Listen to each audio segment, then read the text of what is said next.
आज आपण जाणून घेणार आहोत एका राजकीय दिग्गजाची कहाणी। त्यांचं नाव आहे सी.पी. राधाकृष्णन।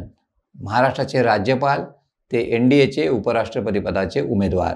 हा प्रवास कसा आहे, पंतप्रधान नरेंद्र मोदींची यामागची रणनीती काय आहे, इंडिया आघाडीला याचा फटका कसा बसू शकतो, चला पाहूया त्याचा सविस्तर रिपोर्ट। नमस्कार, मी राजेश सावंत आणि तुम्ही पाहताय प्रहार न्यूज लाईन।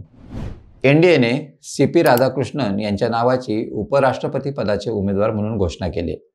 पंतप्रधान नरेंद्र मोदींनी शुभेच्छा दिल्यात, त्यामुळे सी.पी. राधाकृष्णन यांचा प्रवास जाणून घेणं आवश्यक आहे। 1957 मध्ये तामिळनाडूतील तिरुप्पूर येथे जन्मलेले सी.पी. राधाकृष्णन यांनी बिझनेस ॲडमिनिस्ट्रेशनमध्ये पदवी घेतली। त्यांचा राजकीय प्रवास आरएसएस स्वयंसेवक म्हणून सुरू झाला। 1974 मध्ये ते भारतीय जनसंघाच्या राज्य कार्यकारी समितीचे सदस्य झाले। हा त्यांचा प्रवास तामिळनाडूच्या राजकारणात एक महत्त्वाचा टप्पा होता। राधाकृष्णन 1996 मध्ये तामिळनाडू भाजपचे सचिव झाले। 1998 आणि 1999 मध्ये ते कोइंबतूरमधून लोकसभेवर निवडून गेले। खासदार म्हणून ते वस्त्र विभागाच्या संसदीय स्थायी समितीचे अध्यक्ष होते। सार्वजनिक उपक्रम आणि वित्त समित्यांचे सदस्यही होते। तर 2020-22 मध्ये केरळसाठी भाजपचे अखिल भारतीय प्रभारी होते। शेअर बाजार घोटाळ्याच्या तपास समितीतही सहभागी होते। 2004 मध्ये त्यांनी भारतीय संसदीय प्रतिनिधी मंडळाचा भाग म्हणून संयुक्त राष्ट्रांच्या महासभेला संबोधित केलं। तर तैवानला गेलेल्या पहिल्या संसदीय प्रतिनिधी मंडळाचे ते सदस्य होते। सी.पी. राधाकृष्णन हे 2004 ते 2007 पर्यंत तामिळनाडू भाजपाचे राज्याध्यक्ष होते। त्यांनी 19,000 किलोमीटरची 93 दिवसांची रथयात्रा आयोजित केली होती। यात नद्याजोड प्रकल्प, दहशतवाद निर्मूलन, एक समान नागरी संहिता, अस्पृश्यता दूर करणं आणि मादक द्रव्यांविरुद्ध लढा यांचा समावेश होता।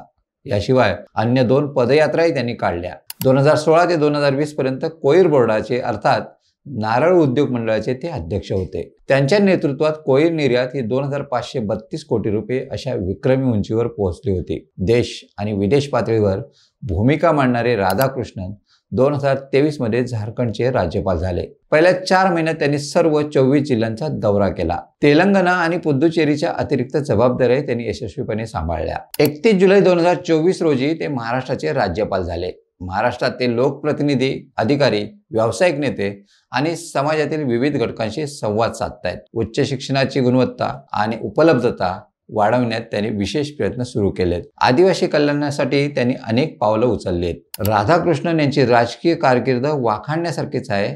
त्याचबरोबर क्रीडा क्षेत्रातही त्यांनी चमकदार कामगिरी केली आहे। राधाकृष्णन हे महाविद्यालयीन टेबल टेनिस चॅम्पियन आणि धावपटू होते। क्रिकेट आणि व्हॉलीबॉल हे खेळही त्यांच्या आवडीचे।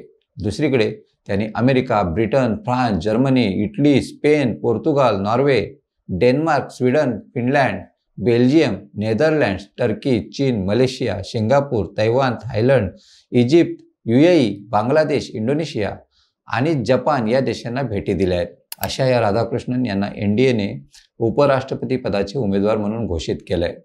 जगदीप धनखड यांच्या राजीनाम्यामुळे आता 9 सप्टेंबरला ही निवडणूक होईल। तर दुसरीकडे राधाकृष्णन यांचं नाव उपराष्ट्रपती पदासाठी घोषित करून पंतप्रधान मोदींनी कोणती खेळी केले याची चर्चा रंगली। एनडीएची ही खेळी एक मास्टर स्ट्रोक आहे। पंतप्रधान मोदी दक्षिण भारतात भाजप मजबूत करण्यासाठी तमिळ ओबीसी नेत्यांना पुढे आणत आहेत। राधाकृष्णन तामिळनाडूतील आरएसएसची पार्श्वभूमी असलेले व्यक्ती आहेत। राधाकृष्णन यांची उपराष्ट्रपतीपदी नियुक्ती केल्यास द्रविड राजकारणात भाजपला पाऊल टाकणं थोडं सोपं जाईल। ओबीसी मतदारांना आकर्षित करणं, दक्षिण राज्यातील एनडीए मजबूत करणं आणि राष्ट्रीय एकात्मता दाखवणं हे उद्देश यामागे आहेत। राधाकृष्णन यांच्या नावामुळे तामिळनाडूतील डीएमके सारखा पक्षावर दबाव येऊ शकतो, कारण डीएमके तमिळ नेत्याला विरोध करू शकणार नाहीत। इंडिया आघाडीला याचा मोठा फटका बसू शकतो। इंडिया आघाडीनं आता ओबीसी तमिळ उमेदवाराला विरोध केल्यास ते अल्पसंख्याक विरोधी म्हणून त्यांच्यावर टीका होऊ शकते। एकूणच राधाकृष्णन यांचा हा प्रवास प्रेरणादायी आहे। आता उपराष्ट्रपती पदाच्या निवडणुकीत ते यशस्वी होतील का नाही हे पाहण्यासाठी थोडी वाट पाहावी लागेल, एवढं निश्चित। तुम्हाला ही माहिती कशी वाटली कमेंट्समध्ये नक्की कळवा आणि अशाच नवनवीन व्हिडिओ पाहण्यासाठी प्रहार न्यूज लाईन चॅनलला लाईक, शेअर आणि सबस्क्राईब करायला विसरू नका। धन्यवाद।